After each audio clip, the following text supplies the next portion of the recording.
तो यह कहानी हमें छत्तीसगढ़ की रहने वाली काव्या ने भेजी है। काव्या कहती है कि अगर शादी की सुहागरात वाले दिन पति पत्नी को खुश कर देता है तो वह उसकी ज़िंदगी भर के लिए फ़ैन हो जाती है। तो आज आप इस कहानी में सुनोगे कि क्या वह उसको खुश कर पाया था या नहीं। कहानी है छत्तीसगढ़ के राज्य बिलासपुर ज़िले की। बात 2018 की है।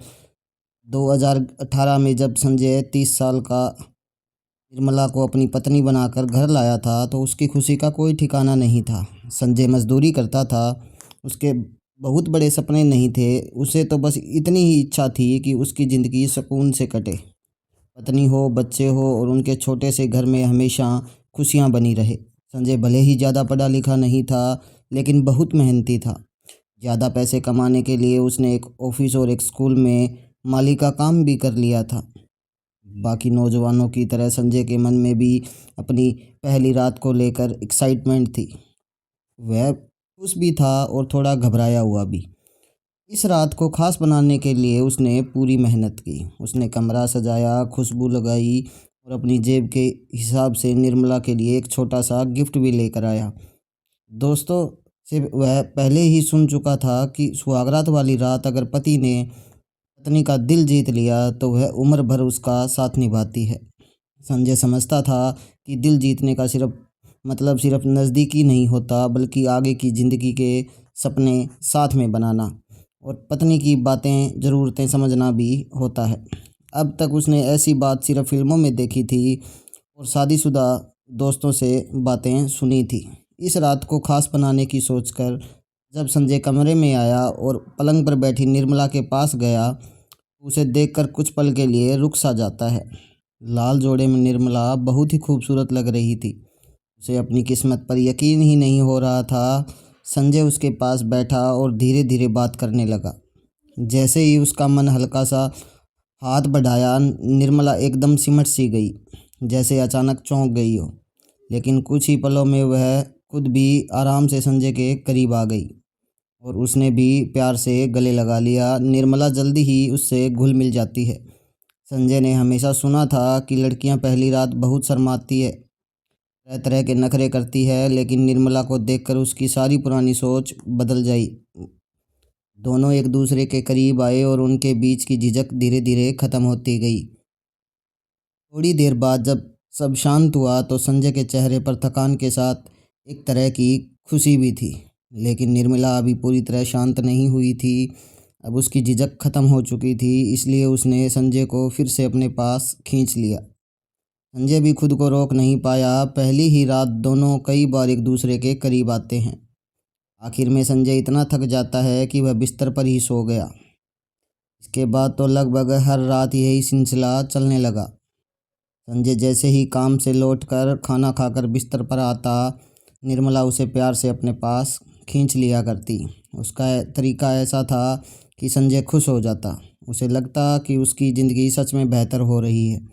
उसने यह भी महसूस होता था कि वह काफ़ी किस्मत वाला है। लेकिन कुछ ही दिनों में बाद जब निर्मला रात के अलावा दिन में और सुबह सुबह भी उसके करीब आने की कोशिश करने लगी तो संजय को थोड़ा अजीब लगने लगा। उसने समझ नहीं आया कि अचानक ऐसा बदलाव क्यों आ रहा है। अजीब बात यह थी कि संजय चाहे जितना भी उसके साथ वक्त बिताता लेकिन निर्मला का मन भरता ही नहीं था। आमतौर पर शादी के बाद पति अपनी नई पत्नी के आगे पीछे घूमते हैं, उसकी हर बात मानते हैं, लेकिन यहाँ सब उल्टा हो रहा था। संजय को कुछ कहने की ज़रूरत ही नहीं पड़ती थी, बल्कि उसे तो थक जाने के बाद भी तैयार होना पड़ता था। धीरे धीरे उसे यह सब भारी लगने लगा। निर्मला भी तब नाराज़ हो जाती थी जब संजय उसकी इच्छा पूरी करने में मना कर देता या कोई बहाने बनाता। ऐसे समय में वह कभी कभी संजय को ताना भी मार देती थी। संजय को नज़दीकियों से कोई दिक्कत नहीं थी, लेकिन पत्नी की बार बार बढ़ती हमस को उसे समझ नहीं आ रहा था। फिर भी वह जितना कर सकता था उतना कोशिश करके निर्मला को खुश रखता। उसे लगता था कि समय के साथ सब अपने आप ठीक हो जाएगा, लेकिन उसका अंदाज़ा गलत निकला। शादी के कुछ समय बाद जब निर्मला प्रेग्नेंट हुई तो संजय बहुत खुश हुआ। एक खुशी तो उसने दोस्तों और रिश्तेदारों को बता दी, कि वह बाप बनने वाला है। दूसरी खुशी उसके मन में ही छुपा ली, क्योंकि अब कुछ महीनों तक निर्मला पहले की तरह ज़्यादा जिद नहीं करेगी। क्योंकि चेकअप के दौरान लेडी डॉक्टर ने साफ कहा था कि भले कोई सख्त रोग नहीं है, लेकिन इस समय ऐसी नज़दीकियां जितना हो सके दूर रहना चाहिए। डॉक्टर की बातों का निर्मला पर कोई असर नहीं हुआ। संजय को बहुत सावधानी से और समझदारी दिखाते हुए निर्मला की हर बात माननी पड़ती थी। अब वह उम्मीद करने लगा था कि शायद बच्चा होने के बाद निर्मला में कुछ चेंज आ जाए।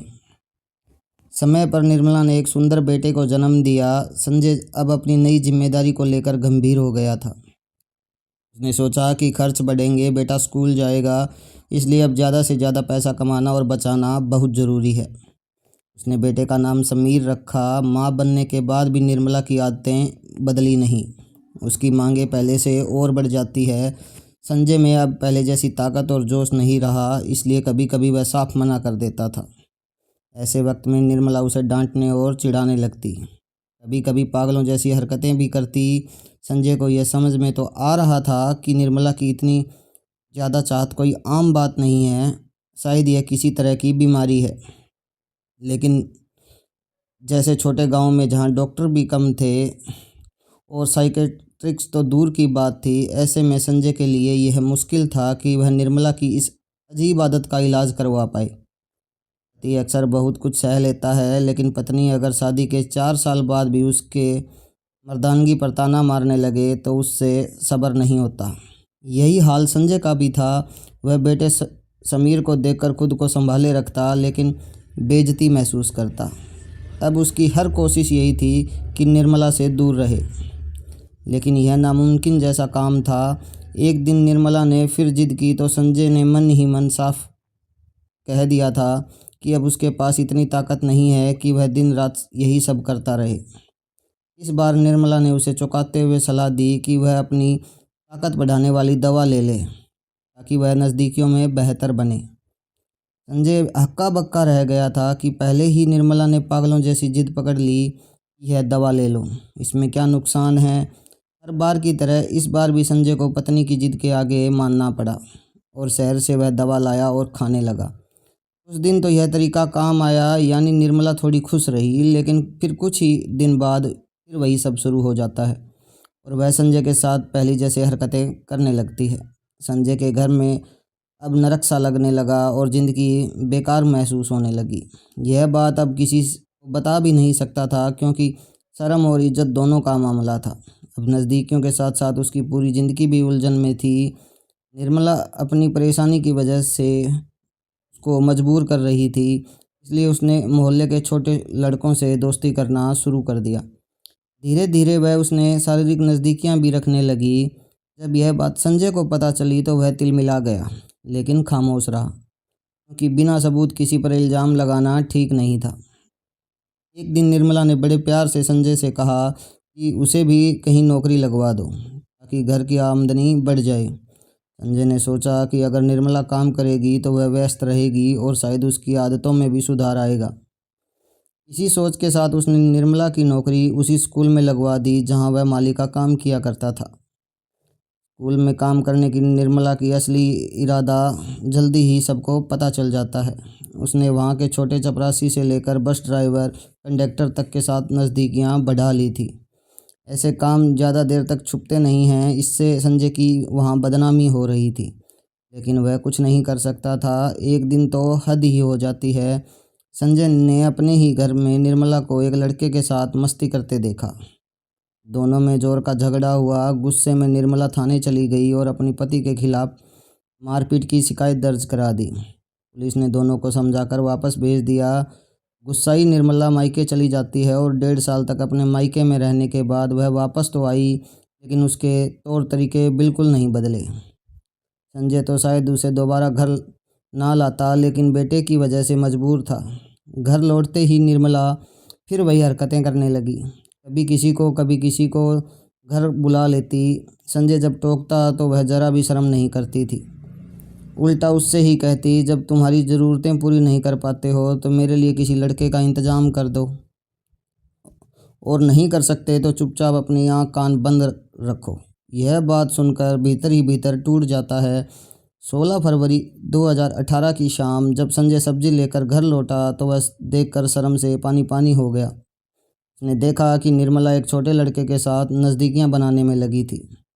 गुस्से में संजय ने उसे डांटा, लेकिन निर्मला बिना किसी शर्म के वही करती रही। संजय रोज़ रोज़ पत्नी की इन हरकतों से अंदर ही अंदर तिलमिलाकर मर रहा था और अब उसकी बदनामी भी होने लगी थी। किसी भी पति के लिए यह बहुत ही टूटने वाली बात थी।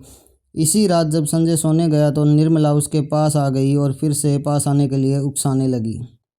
मना करने का नतीजा और उसकी बेशर्मी संजय अच्छी तरह जानता था। इस बार उसने सोचा कि यह औरत कभी शांत होगी ही नहीं, क्यों ना इसे हमेशा के लिए रोका जाए। संजय ने कमरे में रखा लोहे का डंबल उठाया और निर्मला के सिर में मार दिया। कुछ ही वार में उसकी मौत हो जाती है। पत्नी की लाश के पास बैठकर संजय बहुत कुछ सोचता रहा और फिर घबरा गया। उसे ऐसा लग रहा था जैसे फांसी का फंदा उसकी गर्दन पर लटक रहा हो। कुछ देर सोचने के बाद उसने भाग जाने का फैसला किया। रसोई में जाकर संजय ने निर्मला की कब्र खोदना शुरू कर दी। लगभग 1 घंटे में 2 फीट गहरा गड्ढा खोद लिया। फिर लाश को उसके डालकर ईंटें रख दी।